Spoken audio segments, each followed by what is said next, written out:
And good morning. Welcome to the Old School podcast about the American education system. Its quirks, its idiosyncrasies, its peccadillos, its problems, solutions, and so far as we know, the solutions. Good morning, Herr Dr. Bourgeois. Good morning, Herr Miller. How are you today? I would be fine. However, the bane of all parent existence is happening today. Today? Today. What would that be? Birthday party. And not just any birthday party. We're not talking about like going to someone's house, having a piñata in the backyard, have some blindfolded kid whack a piñata 9 ways to Sunday. Are you being culturally insensitive now? No, I like piñatas. Who doesn't like piñatas? Secret troves of candy, that's a no-brainer. But what I'm saying is, in a house, it could potentially be a bit more of a sedate affair because no one wants kids running amok in their own house. No. But I get to go to a birthday party, take my kid to, assuming our national and international audience here, it basically amounts to like a gigantic romper room is where I'm taking my kid. And that it's meant for chaotic, screaming, yelling, joyful, slightly fear-induced yelling at a facility like that. It's particularly made for birthday parties. And that's what I have signed myself up for 2 hours this afternoon. So you're going to be monitoring actively and helping save the kids from themselves? No, I'm not monitoring at all. The thing is, I'm taking a book. I'm getting away from the parents. I'm going to tell my kid where I am. She can come find me at intervals that suit her purpose. And I'm just going to hang out there for 2 hours and try to block out the noise. So she'll be excited to get away from you once she sees that the prospect of all the, those little, what did you call it? Romper room? Yes. Yeah. And here's the problem that some parents have. Some parents assume that their kid's world sets and rises on their desire to be with them. My kid doesn't want to be with me. She doesn't want anything to do with me, at least not in the 2 hours that she can go climbing on stuff or, running around or what have you. So I'm not going to be with her like some of these other parents you see walking their kids through these mazes. And the parents are like narrating what the kid is doing as the kid is doing it. Look at you. You just climbed over that. Did you see that block you just climbed over? Oh, my gosh. Look at you. I'm so proud of you. You've never used that voice on this podcast. I don't give a crap what my kid is doing. I mean, so she can do that. And by the way, it was a great impersonation of several mothers I've heard. Okay. And at least one father. So, well, aren't they more interested in filming the experience so they can post it real time? Yeah, but that's just it. The narration is not just for the sake of the kid who has to be reminded apparently of what the kid just did, but it's also a narration for the video that's being shot, almost like action camera, like a Jason Bourne film, to kind of watching the kid going through all the, the machinations of some sort of obstacle course. It's disheartening is what it is. And gone were the days where the parents just dropped the kid off and said, see you, which strangely enough, we actually had one of those a month ago. It was intoxicatingly liberating. Well, that is the beauty of those places. As long as there's like one parent, in case something goes wrong, you could 911, but that's it. Yeah. You could go to a watering hole if you wanted to, or just drop off and go back home and watch baseball. I still might. Yeah. I'm not completely sure I need to be there, but who knows? That's what you used to say for faculty meetings. Do I really need to be here? Is this really in my pay grade? I don't think it is. So it's like it's a different kind of a faculty meeting with kids bouncing up and down. Well, I don't know. So that's what I got going on today. Hopefully, while you're beyond that, you don't even talk to your kids anymore, do you? You just let them do their own thing. No, we do all kinds of things together. Really? But so what was that introduction? What is that? How is that going to connect to our topic? Unless you want to talk about bounce houses, because we probably have more there. Well, I would suggest to you that at the same time, there are certain things that are inherently tiring in the parental profession, if you want to call it a profession. Some would say a calling. I would say, I would suggest that there are things within the teaching profession that are equally exhausting, things that might, and outside of all the other stuff that we've talked about in the past, but the things that make you just worn out by the end of the day. Well, How long is your list? my list. Yes, everyone has a list. Well, I mean, I haven't been in the classroom in a few years, but I mean, I can see you on the screen, and Yes. you look really tired, Ross. Yes, I am. And we're just starting Christmas break. It's the first couple of days before you. Well, actually, you don't get bored. I used to get bored pretty quickly. There's always something to do. Well, I would tend to work, which is my own illness. Yeah, it is. It's a failing. It's why I have failed where others have succeeded. Absolutely. But there is something about the vacation that it's out there, and once it's there, you realize how tired you are within the rhythm of a school year. But I've held that there's when you're a teacher and you're teaching kids of any age, and you're in a room with them with a door closed or open, or whatever the case may be, your energy leaves. It goes from you directly to them, and cumulatively, that takes a toll. So I think it's the nature of teaching, and then we can get specific on things that are exceptionally exhausting. But I think just being there for one creates a loss of energy. Well, and I think that we're certainly not different from any other profession. I think every profession has those soul-sucking elements to it that somehow deprive us of a will to live, to carry on.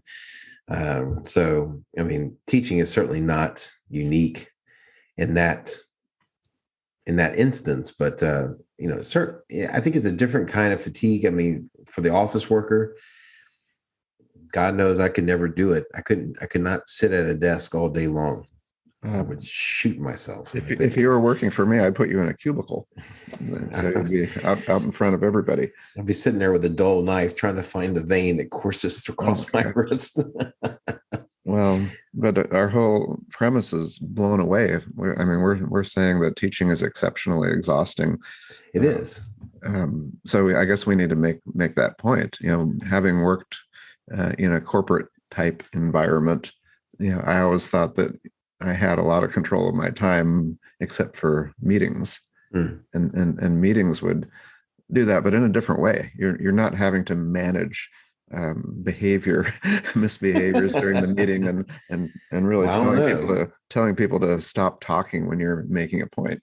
You've never had to, because let me tell you something. As much as teachers kvetch about what students do in the classroom, I find that they do the exact same thing inside of meetings. Oh, well, I mean, I was in an authority position where I was talking, and it was, that was the role, but it wasn't like a faculty meeting. I know what you mean.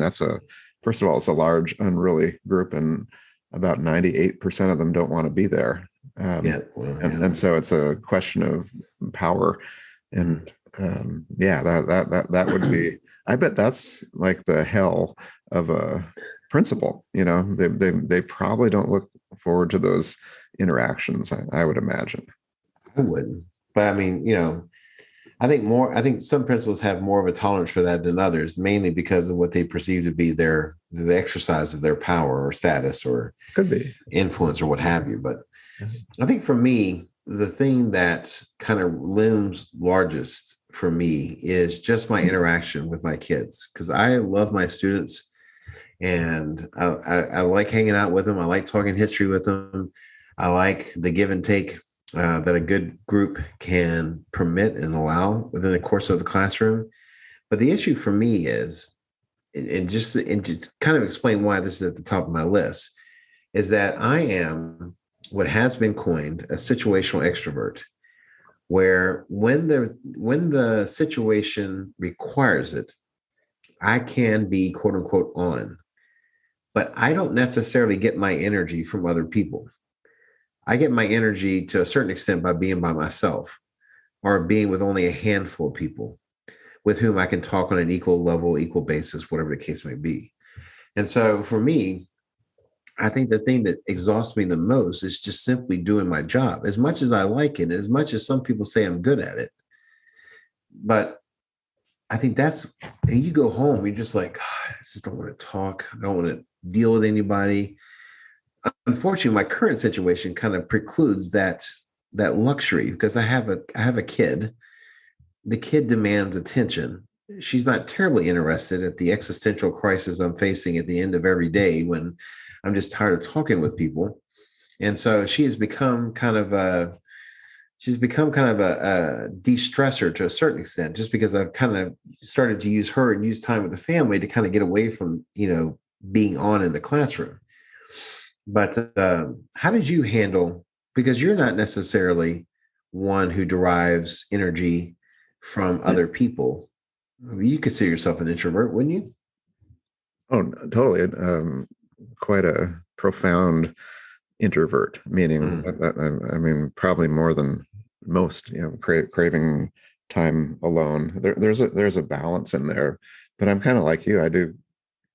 I guess I light up when I'm on stage, and teaching is definitely being right on stage, and you have to have a level of energy that's more than I guess your standing weight, your normal right level of energy.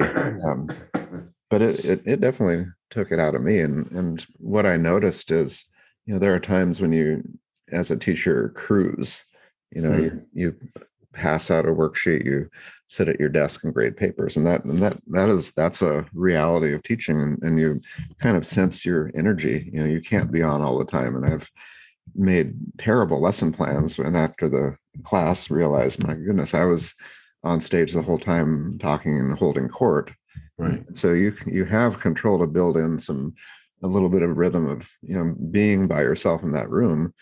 But then the stress happens when it's not perfect, meaning you're supposedly grading papers and students are supposedly working, and then you realize that you have to redirect. right And then it breaks the spell, and then you have to redirect, and eventually you decide, well, it's actually easier and less energy if I'm just up there teaching, because you're not having to correct behavior all the time. It's like suddenly it gets your dander up, and eventually you say, okay, no more of this. And so you do get a little, I'm not going to say really angry, but you get frustrated of the lack of control you have, because ultimately, and this is what one of my first principals told me.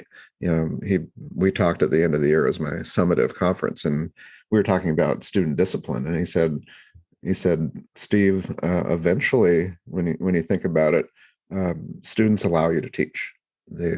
And you have as much control as you think you do. However, there are things outside which would be every one of those students. And I think that equation creates stress, for an introvert, for others. And I've seen teachers who are fed by a lively classroom, and they can sit at their desk, comfortably while students are working or not, and for me, that's really, really stressful. And I'm amazed at teachers who do gain energy from a little bit of commotion. That's not me. So how do you, because you've been in a position to mentor teachers, and particularly new teachers. So I wonder how you broach this subject, because it is, to a certain extent, the life force that either makes a teacher effective or not effective is their ability to interact and their ability to hold court, for lack of a better word. And as a part of that has to include times where they are doing more work than you are, and your ability to be able to step away for a second and let them kind of teach themselves a little bit. So how do you even mentor a teacher on that basis?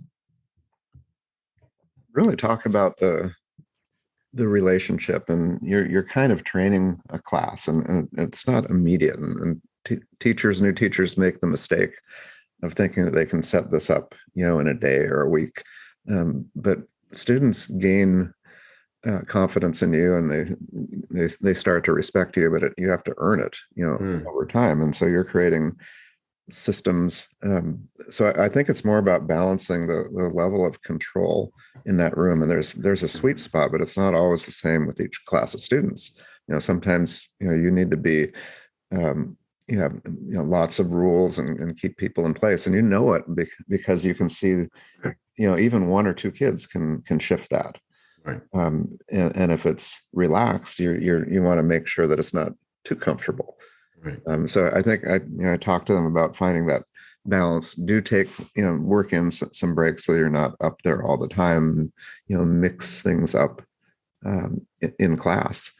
But if you're, I think every teacher has to enjoy being around students on, some level, or they're not going to last, because you're having a year-long conversation with groups of students, and it has to give you something. You need to get something out of it.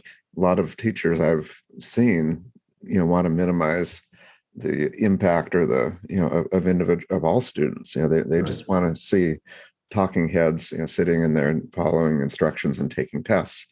And, that might be great for a year or two, but that's not a career. I think a couple of things. One, I think you're right. You have to be, you have to like the notion of being in a room full of kids. I think you have to be tolerant and accepting of the fact of whatever age group you teach, that there are natural shenanigans and knuckleheadedness that goes with each grade level. That's why a high school teacher would probably never make it in an elementary school. That's why the elementary teacher would have an incredibly difficult time transitioning to a high school, because there's something about the personality of the person that goes to elementary or the person that goes to high school, that for them, it's easier to deal with the shenanigans of one group or the other. And we're not even talking about the middle school, the bunch of hellions down there. But I think part of it is that. I think also part of it is that when you set your kids to work by themselves and you step away from it a little bit, that has to be something that they can see that there's a value to what they're doing, and there's a reason why you're doing it this way. Because otherwise, if you do that too much, they'll get that you don't really want to have anything to do with them, and you just want them to shut up and fill out forms and then be on their way.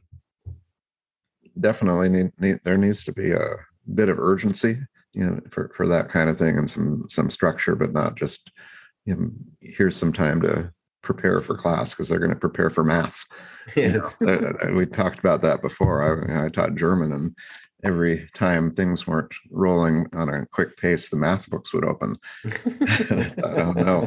I'm fighting math. Now we fight cell phones, but it used to be the math book would open because, they had something that was due and they had to figure it out. But I'm sure there's not any math books open in Herr Miller's history class. It is interesting that you bring that up, because when I do have a kid start to go rogue on me, it is the math book that comes out. Well, we've taught too long, Yes, we've seen it. We've seen this rodeo before.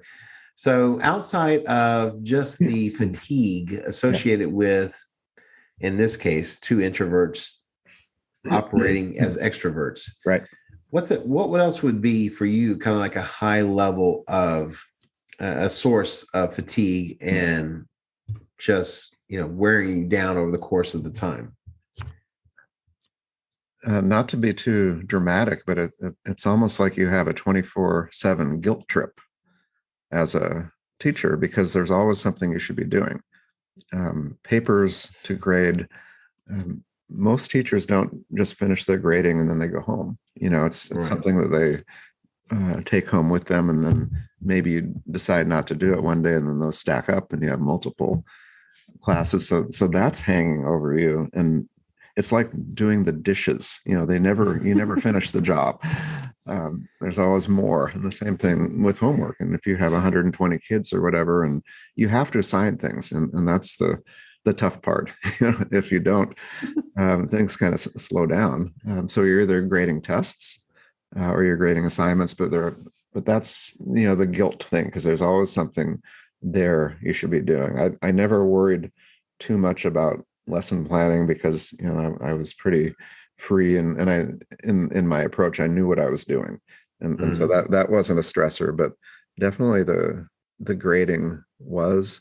And then there are these imposed deadlines, when the grades are actually due, or progress reports. And I don't know about you, but there was a flurry of activity when there's that type of imposed deadline where you have to submit those grades. And I never liked those. And those things keep coming.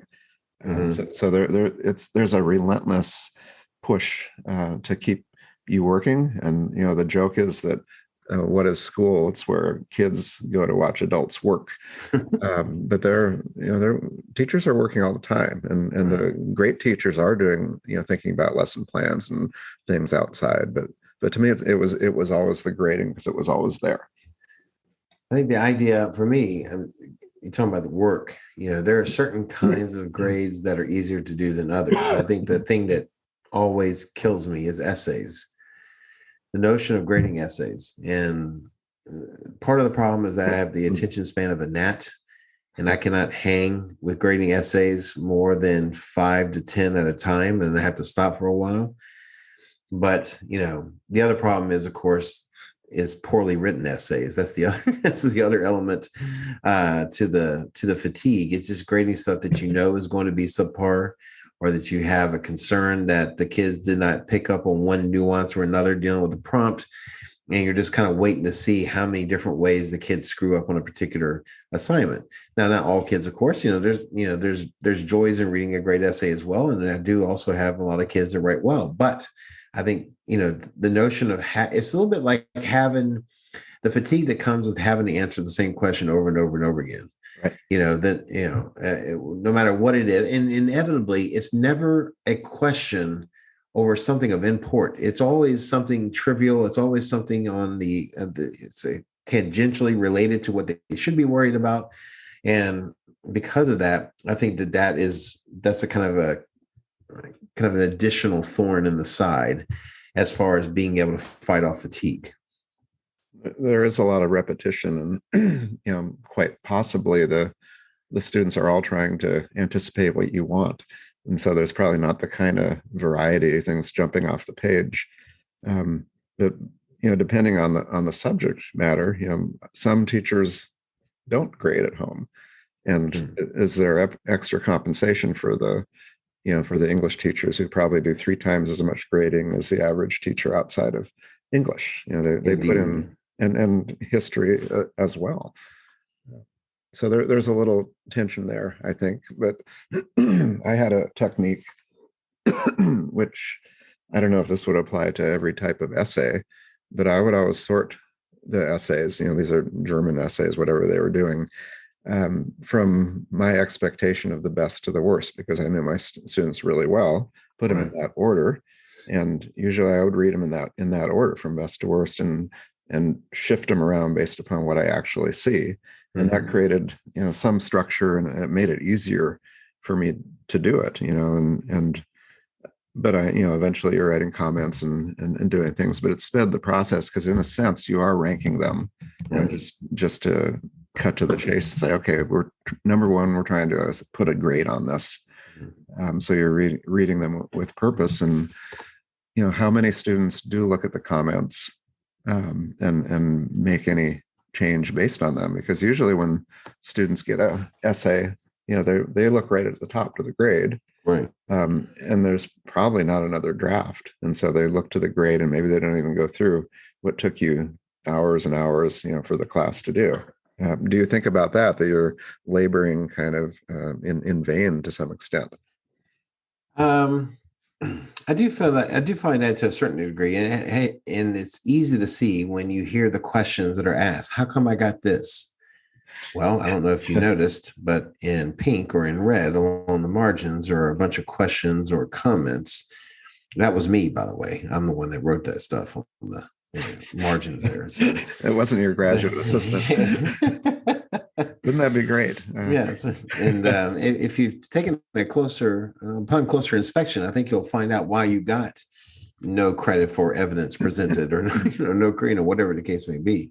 And so that's frustrating, although it does provide for potential for humorous comebacks when students ask dumb questions, So, but I do wish it does seem like kids do not really glean anything from one essay to the next. And I was like, and you see that because mistakes are repeated, and that's tiring too. It's a little bit like, I got a kid. I don't know if you know this or not, but she's a particularly headstrong one. I'm not quite sure where she got that, but nevertheless, she has a stubborn streak in her. And I'll sit there and I'll tell her the same thing over and over again. I said, sweetheart, I feel like I'm having a deja vu moment. I know we've talked about this before. Why are we still talking about it? Why are you still doing the thing that we had already discussed was not a good idea to do? And so part of that's just kind of the nature of the beast. Everybody has occupational hazards they have to deal with. And when it comes to teaching children, or in my case, teenagers, one of that is the constant ad nauseum repeating of warnings or instructions or advice or whatever the case may be. So I think that part of that comes with the show. Well, I wonder about assigning a follow-up. I mean, almost like the first draft, and then you're having to grade the whole set of essays again. So what do what could be a recommendation, a best practice? Because I think this is not unique. I think all teachers feel like they're putting a lot of work into something that is not getting a lot of follow-up. So I don't really have a solution because I don't want to grade them all over again. But some teachers will allow, if it's a lower grade, that you make some revisions and the grade can go up, maybe to, a little bit. Do you do something like that? I don't. But one of the things that I do is that I encourage students to kind of deconstruct the essay process a little bit. So let's say that part of their failing, as it were, was on a thesis statement, the ability to construct a decent thesis statement. I said, listen, there's plenty of practice prompts that can be found out in the internet, in the world, or what have you. Take one that you feel fairly good about, brainstorm it, think through the question, and then construct for yourself what you think might be an appropriate thesis. And then bring it in during tutorials. We'll look over it and we'll pick it apart and see if it indeed holds muster, and one of the other kind of assessments I give are DBQs. All AP teachers do this, but is DBQs, which are prompts that are based upon information found within a series of curated documents that are presented to the student to use to build an argument, to prove an argument. And so part of what you encourage them to do, because every history book is chock-a-block full of documents, the likes of which they would find on a DBQ essay. I said, grab one of those, do an analysis on it, and then let's talk about what you came up with as far as analysis. Now, we do this in class, but if they practice the individual components of the essay without having to write the entire essay again, I think that can prove to be just as beneficial as anything else. Now, how many of those kids do that is a different matter, but that's something that allows the kids to practice without having to do the whole damn thing, where they're, brainstorming and then writing and they're spending 35, 40 minutes writing, but rather it can be more focused and they can highlight those areas where they are the weakest. Not enough students do that, but enough that, certainly I don't have an issue with, going over stuff during a tutorial time, for instance.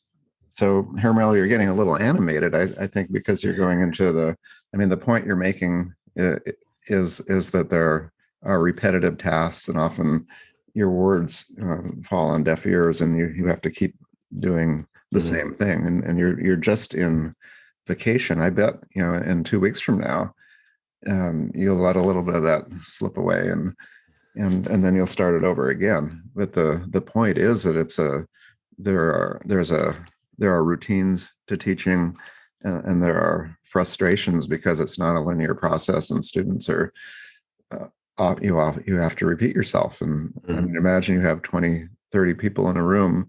They're not all going to get the message because they're tuning you out to some extent, and it's a continuum of tuning out the teacher, but doesn't mean it's not frustrating, because you think that I've presented this, we've discussed it, it should have been absorbed, but really so there's a natural frustration, I guess, inherent in teaching groups of students. Is there anything else we're missing? Because I think there's something about, being in a building, a single building, and there's just a natural stress when the bells ring. It turns things into a little bit of chaos for 5 minutes, and some schools get that even shorter to keep incidents out of the hall. But there's something about that. There's a rush to the end of the school day divided by chaos, somewhat controlled chaos, shuffling kids around, and then they come back in, and you take a breath, and that has to have an effect, on the teacher. Those transitions, and then suddenly, now we're in history, and you have to gather those students again, meaning assert yourself, which does take a lot of energy. It does. Now I'm helped along by that, and assisted by it, and I always have been. I think one, because I'm a male. Our fellow sisters in the profession, they take it in the shorts a lot as far as like unruly kids, and I think certainly some kids misbehave in certain classes for what they perceive to be a weakness in the fact that the teacher's a woman, they're not going to do certain things or whatever the case may be. But I'm a guy, I'm a big guy, I have a big voice. And so when I'm in a classroom and I have a dominating personality, but I have an assertive one. And so I think the combination of all those three things help minimize that.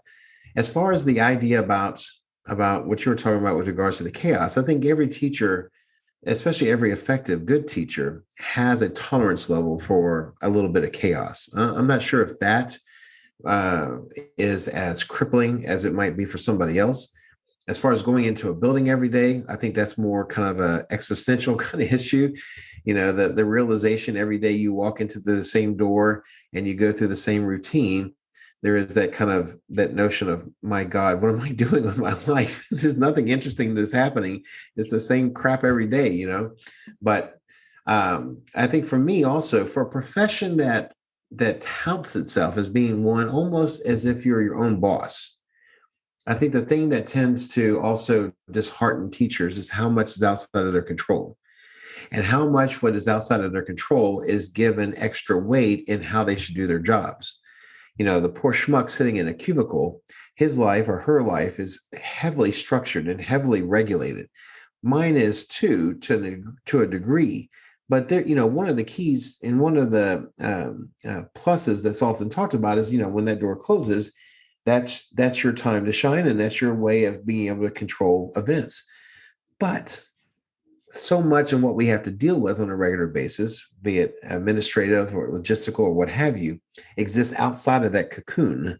And because of that, I think that can also create a fatigue in the mind and just a kind of a wearing down of a person by the time you get to Christmas break, or by the time you get to spring break, or by the time you get to summer. I think that's what you're kind of shaking off as you enter into those various times off. And you do get both sides of it, because we as teachers crave it also. We crave being, the regularity of each class, something that you get a kind of a win because you finish it. There's not a lot of celebrating, and you don't like give yourself a high five and say that was a great class, because you have to get right back on stage. Right. And so there's not that victory lap. I like that film Stand and Deliver with Edward James Olmos at the very end. He's walking alone down the hall and kind of raises his hand like a little subtle celebration. But that's, there's no time for that. But we still love it, and we haven't talked too much about that other side. There's something that the teacher gains. It's not just an adrenaline rush, but I'll tell you what, when you're not teaching, you're missing something. I've been out of the classroom for a while, and it has to do, there's a lot of laughter in a classroom, and there's some really good moments, and but the rhythm of the year, I do miss that, and the rhythm of the day, that predictability, you can feed on that a little bit. And so I could imagine, and maybe people will say this is stupid, but going on vacation, there's a bit of a transition. where you're out of that, and probably happens on Monday, the first day, when you're kind of left to your own devices a little bit, but we feed on it. I would, and I did that for about 25 years. Well, we've experienced it. I mean, there have been times, for example, as you and I both took groups to Germany, and there were times where that plane took off shortly after the end of the school year. Right. And you do feel like you've not had a chance to decompress from that experience before you can kind of fully engage with the next experience. That it does take some time. That's a really an interesting thing to do right when you finish the school year. Suddenly jump on a plane with 20 students. But it's an interesting metaphor, to be, because essentially you are on a plane with students all year. Right. Catch another one. But we definitely chose this mission, right? Yeah, and I initially chose teaching because of the money, and I was misinformed. But what keeps you there? That's probably another episode. But there is something to it, despite losing money every month. How much is physical fatigue a part of? Because I think some people look at the notion of the professor in the front of the classroom, and there's not an idea in people's head that is a physical exercise as much as it is a mental one. And you in your early years, perhaps at a time when it didn't hit you as much, you coached, and that too has its own physicality that kind of wears on the body. How much would you say that the physical was also an element of what made you so tired by the time summer break came along? Well, you're definitely on your feet a lot. Right. But and we talked about the beginning of the year. To me, that was exhausting because you're building up your endurance physically, vocally. Once you hit your stride, it's amazing, what teachers can do in their endurance. And you mentioned professors. Mm-hmm. I mean, they're teaching, maybe 3 classes that might meet once or twice a week. Right. Their contact time with students is a joke. Right. Compared to a high school or an elementary teacher, middle school teacher. They're with kids most of the day. Maybe they have an hour of time, planning time. Right. But it's a grind, and there's no comparison because you really don't get a break. And I think, I probably said this earlier, but just being in a room with students, no matter what you're doing, it takes a toll, and then you do it again and again and again. So I think it's cumulative, but I would say personally, my energy, just got better, and then you have to build it up again in January. Mm-hmm. Well, I think we made a pretty good stab at this. I think we covered some important topics, and perhaps certainly some things have popped up that we can consider for future episodes. But I guess at this point, here at the onset of the Christmas vacation, I will tell you, here, Dr. Bourgeois, Merry Christmas. Have a great break, and we'll see you the next time around. We'll see you, Herr Miller. It was fun, and we actually were saying goodbye, but we don't stop ever. This podcast continues, so we don't take a break. I think our next the U.S. mail, it would be on Christmas Day, and kids opening presents. Nope, we're going to do the podcast. Yes, hold on for a few minutes here, an hour and a half. We shall do missile drills. That's right. Sometime you'll explain what that means. Okay. All right, sir. Auf Wiedersehen. Auf Wiederhören.